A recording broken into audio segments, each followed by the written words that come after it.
In the winter of 1873, the German immigrant community of Milwaukee, Wisconsin, whispered about 11-year-old Emma Richtor in hushed, fearful tones. This pale, quiet child could calculate the day of the week for any date in human history within seconds, memorize entire conversations word for word after hearing them just once, and recite the precise number of steps between any two buildings in her neighborhood. What modern science might recognize as an extraordinary neurological condition was to the people of 1873 either a divine blessing or something far more sinister. But when Emma began using her remarkable abilities to reveal buried secrets, predict deadly accidents, and recite intimate details of crimes that supposedly no living person had witnessed, the community's amazement turned to terror. By spring, 3 men would be dead. A family would flee in the night, and Emma Richtor herself would vanish without a trace, leaving behind only a leather journal filled with numbers that no one dared to decode. Before we continue with the chilling story of Emma Richtor and the dark secrets her extraordinary mind uncovered in Milwaukee's German Quarter, make sure to subscribe to our channel and hit that notification bell. We bring you the most haunting historical mysteries every week. And let us know in the comments what state or city you're listening from. These stories happened in communities just like yours, closer to home than you might think. What the residents of Brewery Town didn't realize was that Emma's gift would expose a web of lies, betrayal, and murder that had been carefully hidden for nearly a decade, and that her mathematical precision would become their community's most terrifying nightmare. Milwaukee's German Quarter in 1873 was a bustling enclave of red brick breweries, modest wooden homes, and the constant sound of German voices mixing with English in the crisp Wisconsin air. The community of nearly 8,000 German immigrants had built their own little Bavaria along the shores of Lake Michigan, complete with beer gardens, traditional bakeries, and the familiar rhythms of old-world life transplanted to American soil. The men worked in the breweries, Schlitz, Best, and the dozens of smaller operations that made Milwaukee famous, while their wives tended gardens that yielded the same vegetables their grandmothers had grown in the Rhineland. Heinrich and Greta Richter had arrived from Bavaria in 1861 with dreams of prosperity and their infant daughter, Emma. Heinrich found steady work as a brewmaster at the Kelmer Brewery, a mid-sized operation that supplied beer to the growing city's thirsty population. Greta took in laundry and mending to supplement their income, her nimble fingers working by candlelight long after Emma had been put to bed in their small but tidy home on Galena Street. The Richters were unremarkable in every way except for their daughter. Emma had been born during the harsh Atlantic crossing, 3 weeks premature and so small that the ship's doctor doubted she would survive the journey. But survive she did, though she remained slight and pale with enormous gray eyes that seemed to take in everything around her with unsettling intensity. As a toddler, she rarely cried or demanded attention, content to sit quietly in corners, watching and listening as the adult world unfolded around her. By age 4, Emma's parents began to notice something unusual. She could recite entire conversations she had overheard days earlier, complete with the precise inflections and accents of the speakers. She counted everything. The number of stitches in her mother's embroidery, the steps from their front door to the bakery, the exact time between the brewery whistles that marked the beginning and end of each workday. When Heinrich taught her basic arithmetic, she absorbed mathematical concepts with frightening speed, solving problems in her head faster than he could work them out on paper. The German community initially viewed Emma's abilities with a mixture of pride and unease. Old Mrs. Brennan, who claimed to remember the witch trials in her grandmother's stories, crossed herself whenever Emma's calculating gray eyes fixed on her. But Father Koller, the stout Bavarian priest who served their small Catholic parish, declared Emma's gifts to be a blessing from God, a child chosen to demonstrate divine wisdom in their New World community. The winter of 1872 had been particularly harsh, with temperatures dropping so low that Lake Michigan froze solid for the first time in a generation. The brewery workers huddled around coal stoves, their breath visible even indoors, while their wives struggled to keep their families warm and fed through the long, bitter months. It was during this isolated winter that Emma's abilities began to take on a darker character, though no one yet understood what was coming. Emma had developed the habit of sitting by the small window in their kitchen, watching the neighbors go about their daily routines with the same intense focus she applied to mathematical problems. She began to notice patterns, not just in numbers, but in human behavior. Mr. Kruger always walked to the brewery by the same route, taking exactly 247 steps, except on Wednesdays when he took a different path that required 284 steps.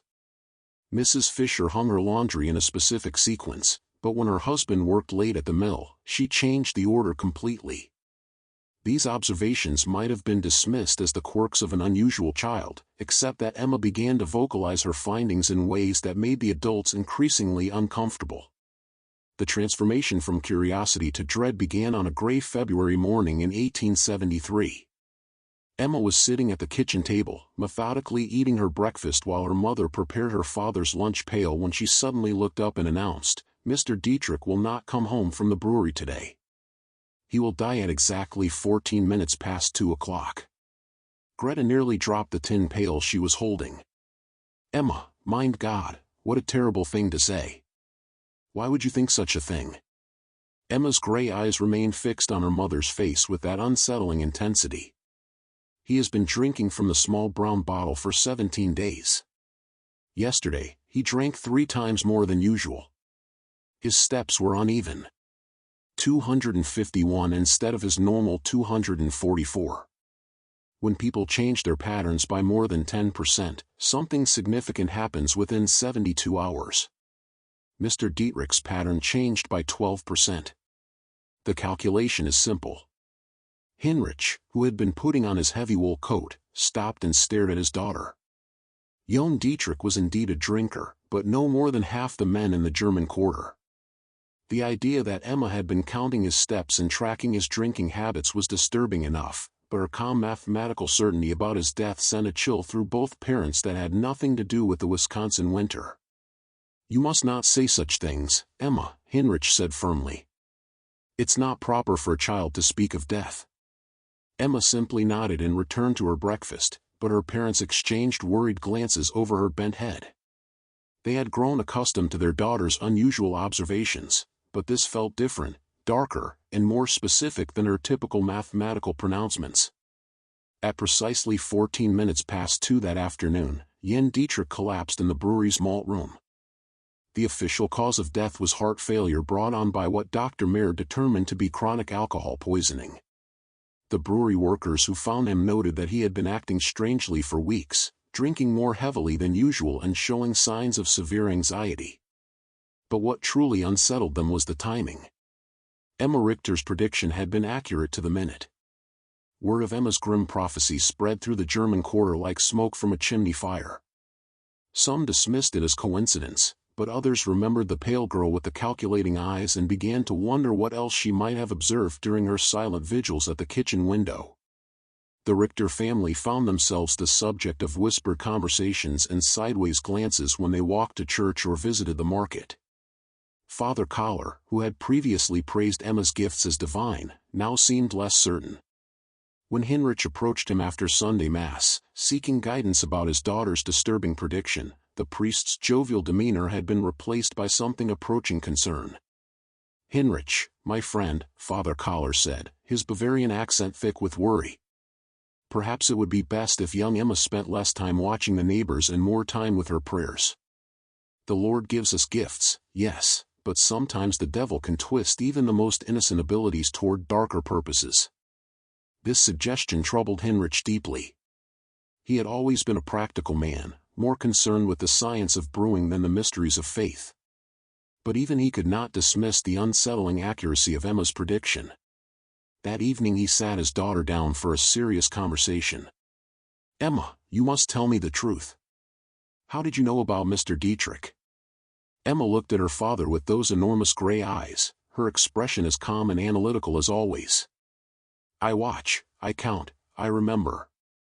Mr. Dietrich's behavior changed in predictable ways.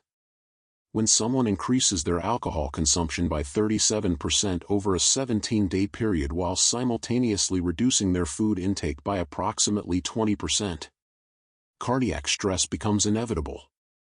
"I calculated the most probable time of failure based on his age," wait, and observe symptoms.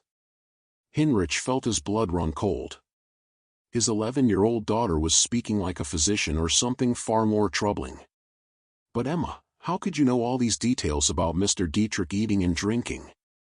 I observe everything, Papa, every day, every person, every pattern. Emma's voice remained matter-of-fact, but there was something in her eyes that made Heinrich deeply uncomfortable. Would you like me to tell you about the other calculations I've made? Heinrich quickly shook his head. He did not want to know what else his daughter had calculated about their neighbors' lives and deaths. But as he tucked Emma into bed that night, he couldn't shake the feeling that his family was standing at the edge of something much darker than a simple mathematical curiosity. The February snow continued to fall outside their small house, muffling the sounds of the German Quarter, and creating an insulated world where secrets could be hidden and observations could be made without detection. Emma lay quietly in her narrow bed, her mathematical mind processing the day's data and calculating probabilities that number 11-year-old should be able to comprehend, and certainly number 11-year-old should want to know. In the weeks following Jan Dietrich's death, the atmosphere in Milwaukee's German Quarter shifted like the wind off Lake Michigan. Emma continued her daily observations. But now her parents watched her with growing unease as she sat by the kitchen window, her gray eyes tracking the movements of their neighbors with mechanical precision. The child, who had once been their pride, had become a source of deep, knowing worry. The brewing community was tight-knit by necessity. The men relied on each other for work, their wives for companionship during the long winters, and their children played together in the narrow streets between the red brick buildings. But Emma had never quite fit into this social fabric. While other children played games and told stories, she preferred to sit alone, counting and calculating and watching the world around her with that unsettling intensity. Greta began to notice that Emma's observations were becoming more detailed and more disturbing. The child would mention casually that Mrs. Weber had been meeting secretly with Mr. Kellner behind the brewery on Tuesday afternoons for 6 weeks, or that the Schneider family had been burying something in their back garden every Sunday after church.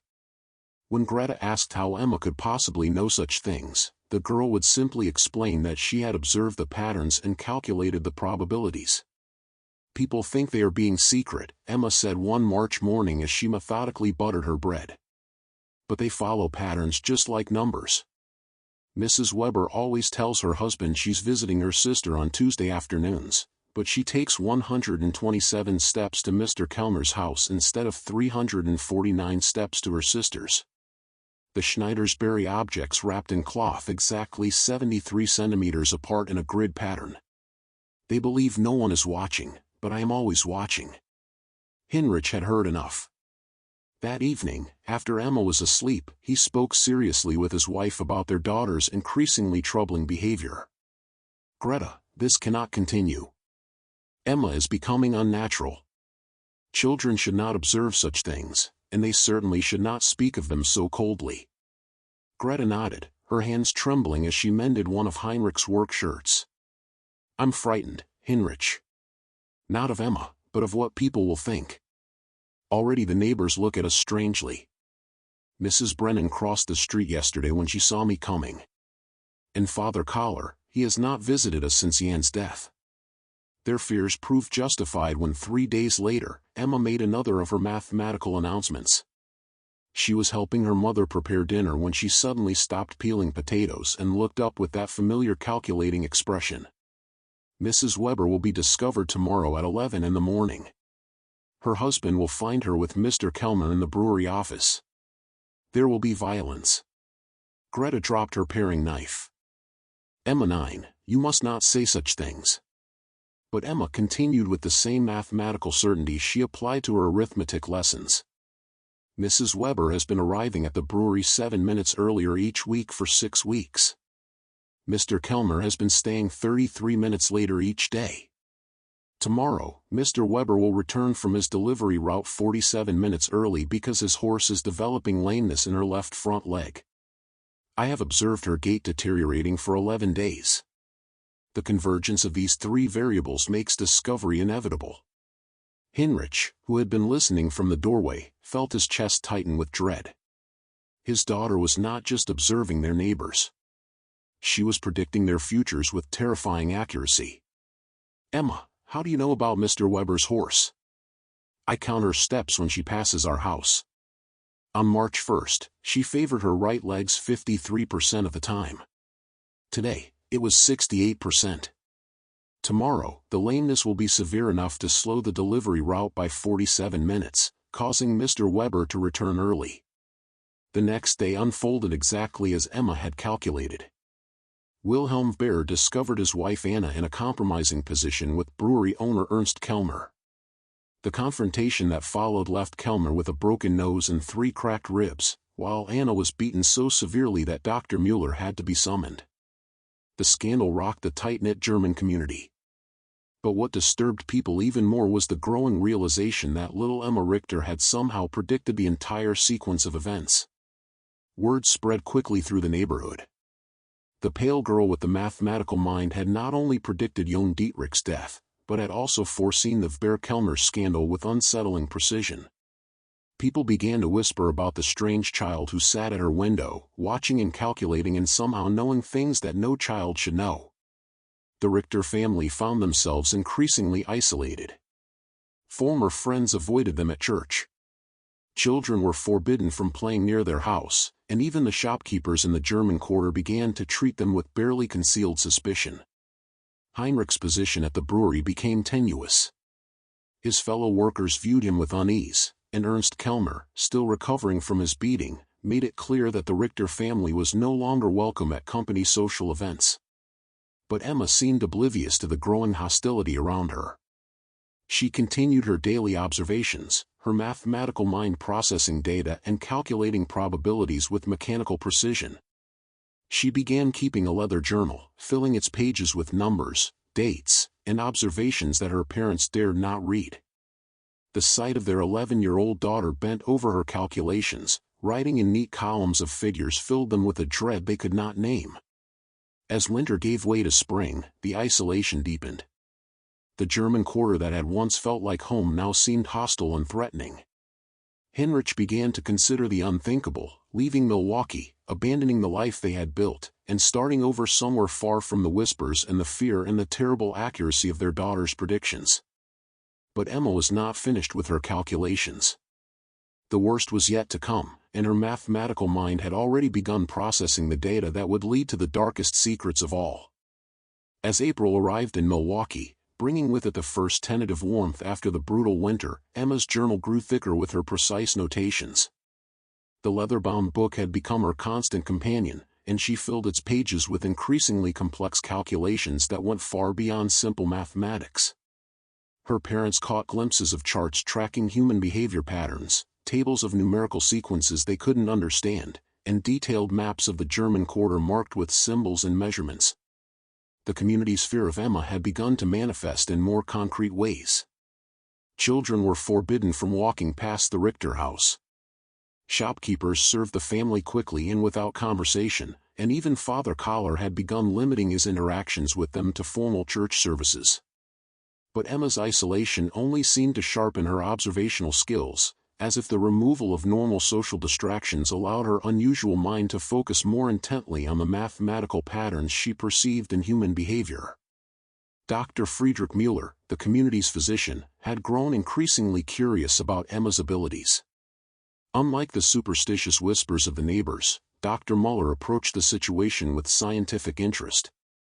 He had studied medicine in Berlin before immigrating to America and had encountered cases of unusual mental capabilities in his practice. When Heinrich Richter approached him privately, seeking medical advice about his daughter's condition, Dr. Mueller agreed to examine Emma.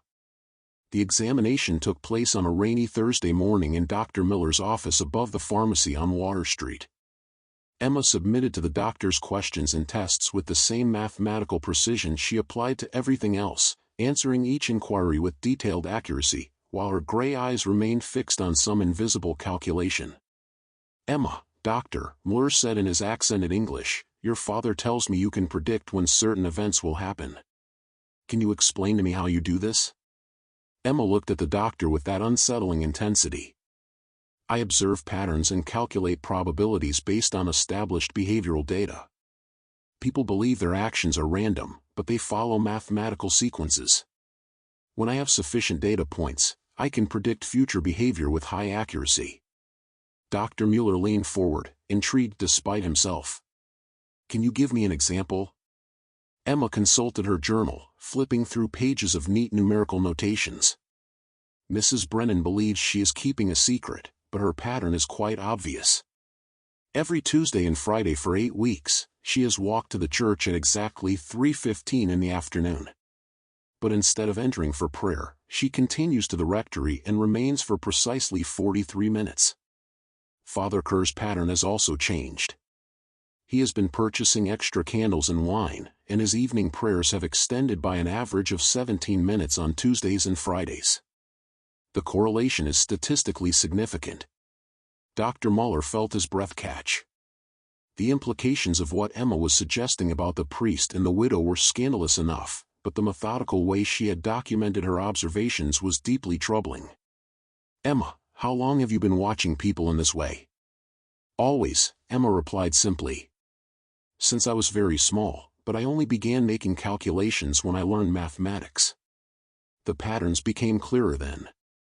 After the examination, Dr. Mueller spoke privately with Heinrich and Greta Richter.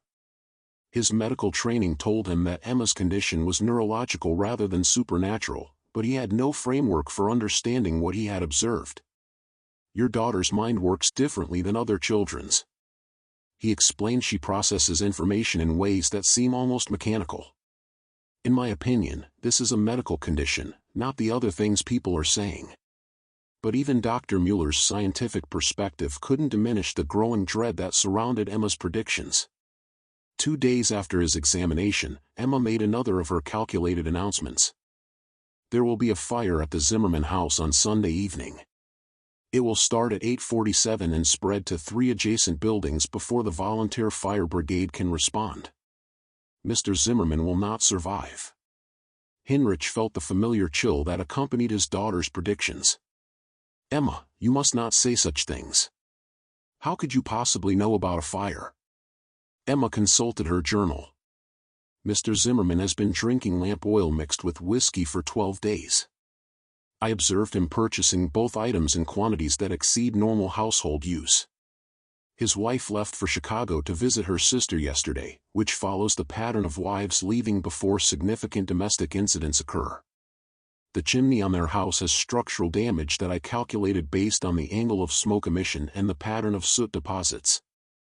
The probability of fire is 93%. Greta began to weep softly.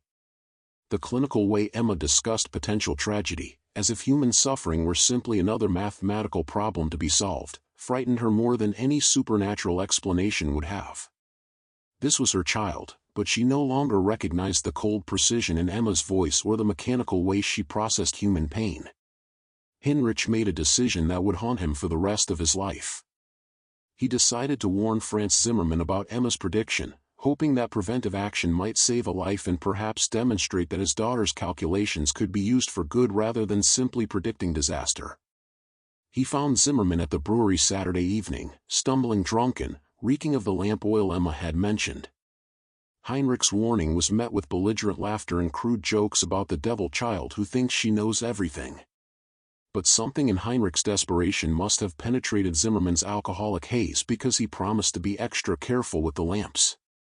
Sunday evening arrived with unseasonable warmth and a dry wind from the west. At exactly 8:47, flames erupted from the Zimmerman house. The fire spread with terrifying speed, consuming not just the original building, but 3 adjacent homes before the volunteer fire brigade could mount an effective response. Brand Zimmerman's body was found in his kitchen, where he had apparently fallen while trying to extinguish flames that had spread far beyond his ability to control. The accuracy of Emma's prediction down to the exact minute sent shock waves through the German quarter. Heinrich's attempt to warn Zimmerman had been witnessed by several brewery workers, and word spread quickly that Emma had predicted not just the fire, but its precise timing and consequences. The community's unease transformed into open fear, and the RTOR family found themselves completely ostracized. But for Emma, the fire was simply another data point to be recorded in her journal. She noted the correlation between her prediction and the actual event, made adjustments to her calculations based on the observed variables, and began processing new patterns with the same mechanical precision that had made her prediction possible in the first place. The worst part was that she was not finished calculating. The days following the Zimmermann fire transformed the German quarter into a place of whispered fears and sideways glances. Emma's prediction had been too precise, too detailed, and too accurate to be dismissed as coincidence. 3 families, the Brauns, the Kohles, and the Steiners, had lost their homes in the blaze, and the community was struggling to house the displaced families while trying to process the unsettling reality of Emma's mathematical prophecies. Heinrich found his position at the brewery had become untenable. His fellow workers avoided him. Conversations stopped when he entered a room, and Ernst Kellner, still bearing the marks of Wilhelm Beer's attack, made it clear that the Richter family's presence was no longer welcome in any brewery social functions. The mathematical precision of Emma's predictions had transformed their daughter from a curiosity into something the community feared to name. Emma herself seemed unaware of the growing hostility around her. She continued her daily observations, filling page after page of her leather journal with calculations that grew increasingly complex and disturbing. She had begun creating what appeared to be probability matrices, tracking multiple variables simultaneously, and generating predictions that extended weeks into the future. Greta found herself afraid to look at her daughter's journal, terrified of what calculations Emma might be making about their own family or neighbors. The child who had once been her greatest joy had become a source of constant anxiety. Emma's matter-of-fact discussions of human tragedy, her clinical observations about people's most private behaviors, and her mechanical processing of information that should have evoked emotional responses, all contributed to a growing sense that something fundamental had been lost or damaged in her daughter's mind. The breaking point came on a Tuesday morning in late April. Emma was sitting at her usual place by the kitchen window, watching the street activity with her characteristic intensity, when she suddenly looked up at her mother with those calculating gray eyes. "Mama, there is something wrong with the pattern today." Greta, who was preparing bread for baking, felt her hands begin to tremble. "What do you mean, Emma?" Emma consulted her journal, flipping through pages of numerical notations with practiced efficiency. "Every Tuesday for 11 weeks, Mrs. Brennan has walked to the rectory at exactly 3:15. But today, she left her house at 2:47 and walked toward the river instead. Her behavior indicates significant distress. Her step length decreased by 12% and her breathing pattern was irregular. This suggests she is planning something final." The clinical way Emma discussed Mrs. Brennan's apparent suicidal intentions filled Greta with horror. "Emma, you must not speak of such things.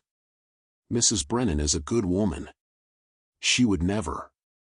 "The mathematical probability is 87%.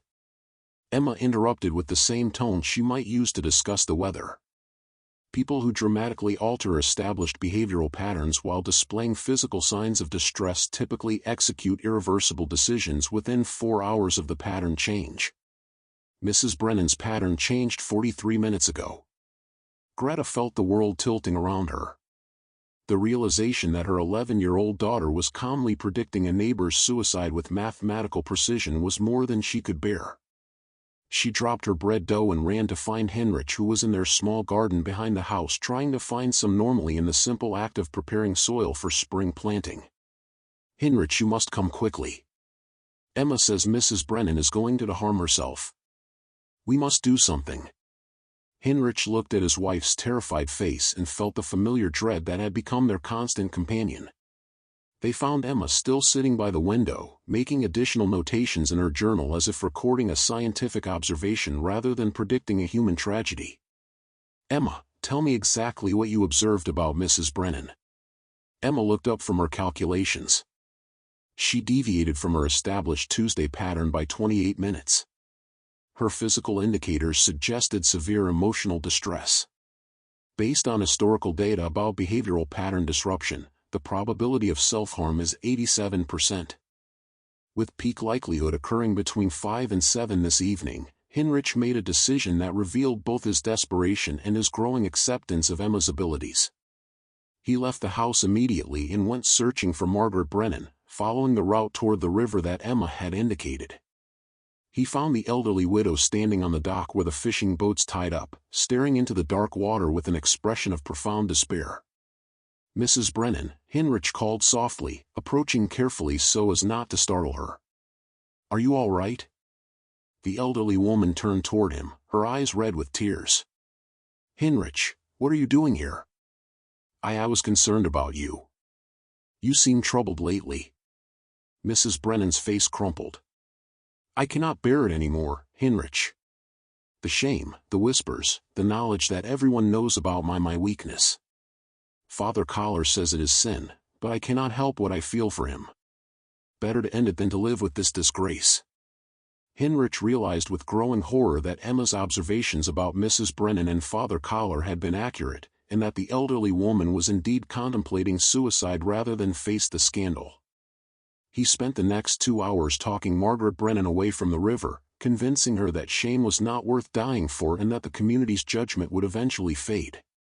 When he returned home that evening, he found Emma making final notations in her journal. Mrs. Brennan did not follow through with her plan. She observed clinically, the intervention changed the probability calculation. "I will need to adjust my variables for future predictions involving third-party interference." Heinrich stared at his daughter in disbelief. Emma had somehow observed and calculated a suicide attempt that had not yet occurred. And now she was treating his intervention as simply another data point to be incorporated into her mathematical models. The realization that his 11-year-old daughter was not just predicting tragic events, but studying human suffering with scientific detachment filled him with a horror he could not name. That night, as Emma slept peacefully in her narrow bed, Heinrich and Greta made a decision that would change their lives forever. They could not continue living in Milwaukee. Emma's abilities, whatever they were, had made their life in the German quarter impossible. But more troubling was the growing realization that their daughter was not just observing and calculating human behavior, but seemed to be losing touch with the emotional reality of the tragedies she predicted. They began making quiet plans to leave Wisconsin, to find someplace where Emma could live without being feared, and where her unusual mind might find a different outlet. But Emma was not finished with her calculations, and the most disturbing revelations were yet to come. As Heinrich lay awake that night, listening to the sounds of the German quarter settling into sleep, he could not shake the feeling that his daughter's mathematical mind had uncovered secrets that went far deeper than adultery and suicide attempts. The precision of her observations, the clinical way she discussed human tragedy, and the growing complexity of her calculations, all suggested that Emma had been watching and recording far more than anyone realized. And the most terrifying part was that she was still calculating. The revelation that would expose the darkest secret of Milwaukee's German quarter came on the first day of May 1873. Emma had been making increasingly complex calculations in her journal, creating elaborate charts that tracked the movements and behaviors of virtually every adult in their community. Her parents had begun packing their belongings in preparation for leaving Wisconsin, hoping to escape before Emma's next prediction could destroy more lives. But that morning, as spring sunlight streamed through their kitchen window, Emma made an announcement that would shake the very foundations of their community. "Papa," she said, looking up from her journal with those calculating gray eyes. "I need to show you something important. My calculations have revealed a pattern that explains everything." Heinrich, who had been dreading this moment for weeks, reluctantly sat down across from his daughter. Emma opened her journal to a section filled with detailed charts, maps, and numerical sequences that looked more like the work of a trained investigator than an 11-year-old child. "For 26 months, I have been observing and recording the behavior patterns of 43 adults in our community." Emma began with her characteristic clinical precision. "Initially, I believed the patterns were random variations. But when I analyzed the data systematically, I discovered correlations that indicate organized criminal activity." Heinrich felt his blood run cold. "Emma, what are you saying?" Emma consulted her charts with the methodical precision of a mathematics professor. 7 men in our community have been meeting secretly every Wednesday at midnight in the basement of Kellner's Brewery. I calculated their movement patterns based on observed deviations from normal behavior, timing inconsistencies in their stated activities, and physical evidence of their gatherings. She pointed to a detailed map of the German quarter marked with symbols and measurements. Mr. Steinberg tells his wife he works late on Wednesday nights, but he leaves the mill at exactly the same time as the other 6 men and walks to the brewery using a route that avoids the main streets. The pattern has been consistent for 26 months, with only 3 exceptions that correlated with illness or family emergencies. Heinrich stared at the map, recognizing the names Emma had marked. Wilhelm Behr, Franz Kellner, Ernst's brother Hans Zimmermann, Franz's cousin Otto Steinberg, Klaus Brennan, Margaret's deceased husband until 3 months ago, Gustav Wolf and Hermann Kruger. Emma, how could you possibly know about secret meetings? I observe everything, Papa, every night, every movement, every deviation from established patterns. Emma turned to another page filled with numerical calculations, but the meetings are not the most significant discovery. My calculations indicate these 7 men have been involved in systematic theft from the brewery operations with estimated losses of approximately $47,000 over 26 months. Heinrich's hands began to tremble. The sum Emma mentioned represented more money than most families in the German quarter would see in a lifetime. How could you calculate such a thing? Emma's explanation was delivered with the same mathematical precision she applied to all her observations. I noticed discrepancies between the reported beer production figures and the actual output I calculated based on observed deliveries, ingredients purchased, and waste disposal patterns. The difference indicated systematic theft, but I needed to identify the perpetrators. She pointed to detailed charts tracking the behavior patterns of the 7 men. These individuals all showed consistent patterns of increased spending that did not correlate with their reported incomes. Mr. Weber purchased new furniture worth approximately $300. Mr. Steinberg sent money to relatives in Germany. I observed him at the post office 12 times with packages too large for normal correspondence. The pattern was consistent across all 7 men. Heinrich realized he was looking at evidence of a criminal conspiracy that his 11-year-old daughter had uncovered through her obsessive observations and mathematical analysis. But Emma was not finished with her revelations. The theft operation required inside knowledge of brewery security and access to the financial records. Emma continued, my calculations indicated the involvement of someone in management. The patterns pointed to Ernst Kellner himself as the organizer of the theft ring. The final piece of Emma's revelation hit Heinrich like a physical blow. Ernst Kellner, the brewery owner who had been gradually freezing them out of the community, was allegedly the mastermind of a major theft operation involving 7 men from their neighborhood. The precision of Emma's analysis, the mathematical certainty of her conclusions, and the detailed evidence she had compiled through months of observation, all pointed to a truth that was both incredible and terrifying. Emma, these are very serious accusations. Are you certain of your calculations? Emma consulted her journal one final time. The mathematical probability is 96%. But Papa, there is something else. Something that explains why Mr. Kellner has been trying to isolate our family from the community. Heinrich felt his chest tighten with dread. What do you mean? Mr. Kellner knows that I observe everything. He has been watching me watch him. 3 weeks ago, he approached our house twice at night and stood outside for 17 minutes each time as if calculating whether I might have discovered his secret. His behavior indicates he suspects I know about the theft operation. The realization that Emma's mathematical abilities had not only uncovered a criminal conspiracy, but had also made her a target filled Heinrich with a terror he had never experienced. His daughter's obsessive observations and calculating mind had revealed secrets that powerful men would kill to protect. Emma closed her journal and looked at her father with those unsettling gray eyes. Papa, my calculations indicate that we are in significant danger. Mr. Kellner and the others cannot allow me to continue making observations. The mathematical probability of them taking action against our family is 84%. With peak likelihood occurring within the next 72 hours, Heinrich understood that Emma's final prediction was not about fire or suicide or adultery, but about their own family's survival. Her mathematical mind had uncovered a truth that made their continued existence in Milwaukee impossible, and the men she had exposed would not hesitate to eliminate the one witness who could destroy them all.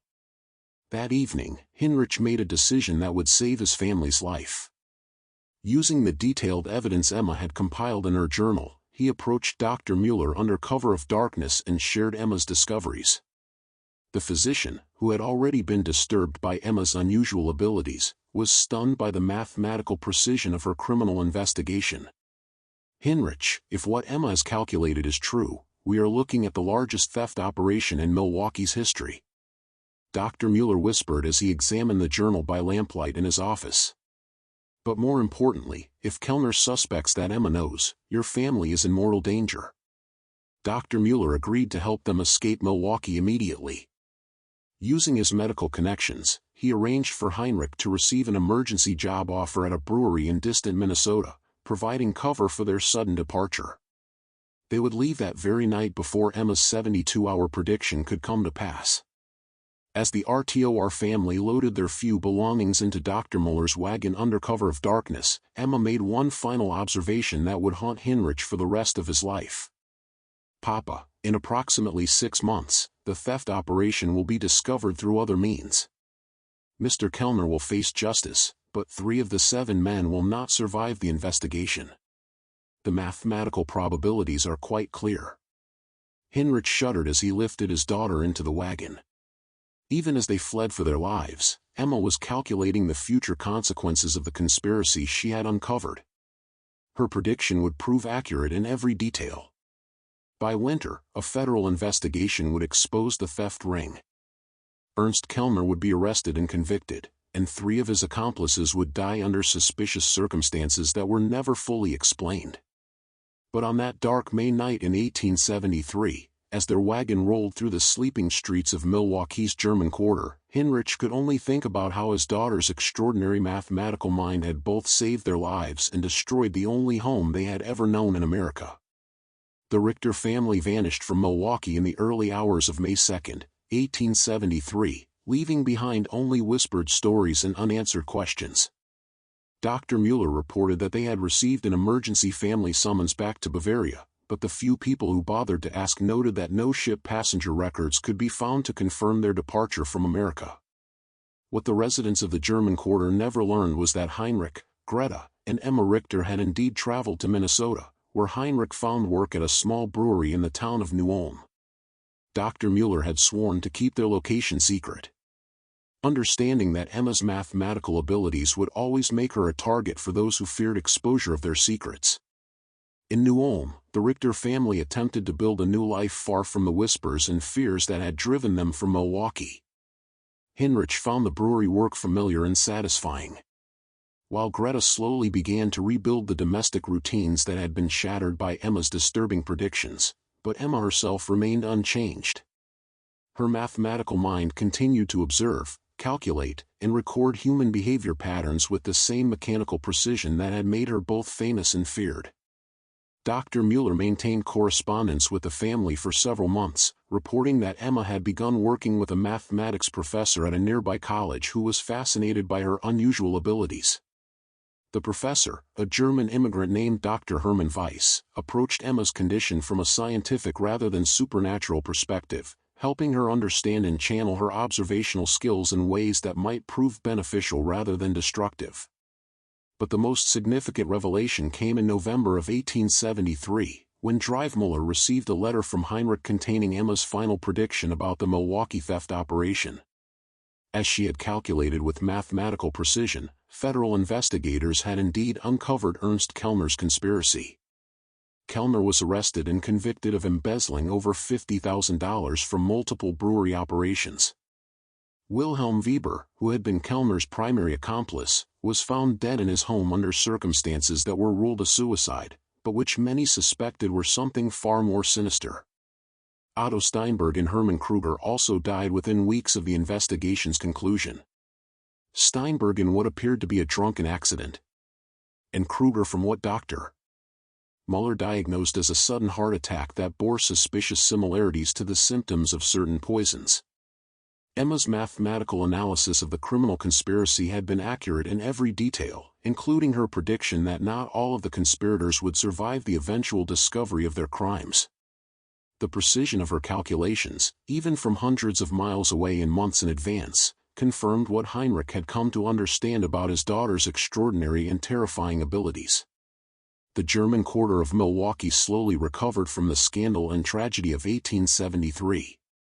The brewery theft investigation brought unwelcome attention from federal authorities, but it also exposed a level of corruption that had been quietly damaging the community for years. New families moved into the houses left empty by death and departure, and the tight-knit community gradually rebuilt itself around more honest foundations. But the story of Emma Richtor, the pale girl with the calculating gray eyes, who could predict death and expose secrets through mathematical observation, became part of the neighborhood's whispered folklore. Parents used her story to warn their children about the dangers of knowing too much, while adults quietly wondered what other secrets might be hiding behind the ordinary facets of their neighbors' lives. Father Collar, who had initially blessed Emma's abilities as divine gifts, later confessed to Dr. Mala that the girl's mathematical predictions had shaken his faith in ways he could not explain. The priest had begun to question whether some knowledge was too dangerous for human minds to possess, and whether Emma's condition represented a blessing or a curse that had been visited upon their community. Just when we thought we'd seen it all, the horror in Milwaukee's German quarter intensifies. If this story is giving you chills, share this video with a friend who loves dark mysteries. Hit that like button to support our content and don't forget to subscribe to never miss stories like this. Let's discover together what happens next in the most disturbing historical cases America has to offer. Dr. Mueller's final letter to the RTOR family was written in the spring of 1874, nearly a year after their departure from Milwaukee. In it, he reported that the German quarter had largely returned to normal, but that Emma's story continued to circulate in whispered conversations among the older residents. He also shared a disturbing development that had emerged during the federal investigation of the brewery theft. Government investigators had discovered that Emma's journal, which Heinrich had left with Dr. Mueller as evidence, contained mathematical calculations that extended far beyond the immediate criminal conspiracy. Emma had apparently been tracking and analyzing behavioral patterns throughout the entire German immigrant community, creating detailed profiles of dozens of families and predicting future events with remarkable accuracy. The federal investigators, trained in criminal analysis, were both impressed and disturbed by the sophistication of Emma's observational methods.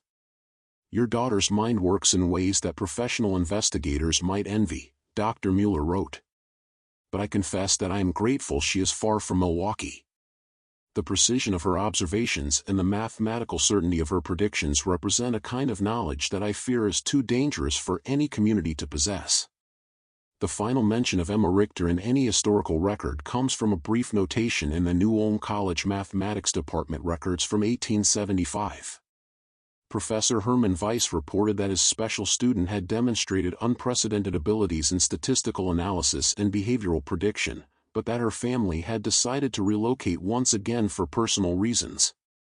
After that entry, Emma Richtor disappeared from history as completely as she had vanished from Milwaukee on that dark night in May of 1873. What happened to the girl who could calculate human behavior with mathematical precision remains unknown. Some researchers have theorized that families like the rich possessing children with unusual abilities deliberately maintain their anonymity to protect themselves from both scientific exploitation and community persecution. Emma's story represents one of the few documented cases where such abilities were recorded in sufficient detail to understand their scope and implications.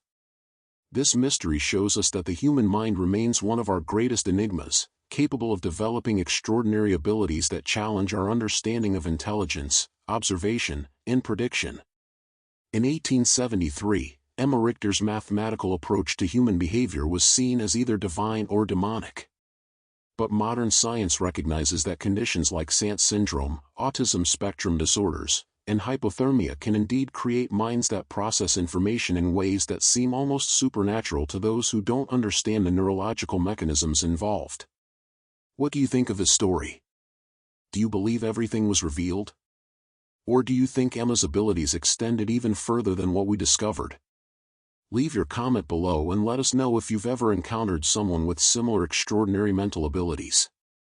If you enjoyed this tale and want more horror stories like this, subscribe, hit the notification bell, and share with someone who loves mysteries.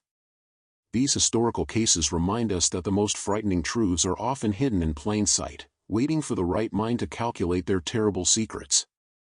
The case of Emma Richtor demonstrates that sometimes the most terrifying discoveries come not from supernatural forces, but from the relentless application of mathematical logic to human behavior. In a world where we believe our secrets are safe, the existence of minds capable of such precise observation and calculation reminds us that privacy may be nothing more than an illusion, and that the patterns we think we hide may be visible to those who know how to look and how to count.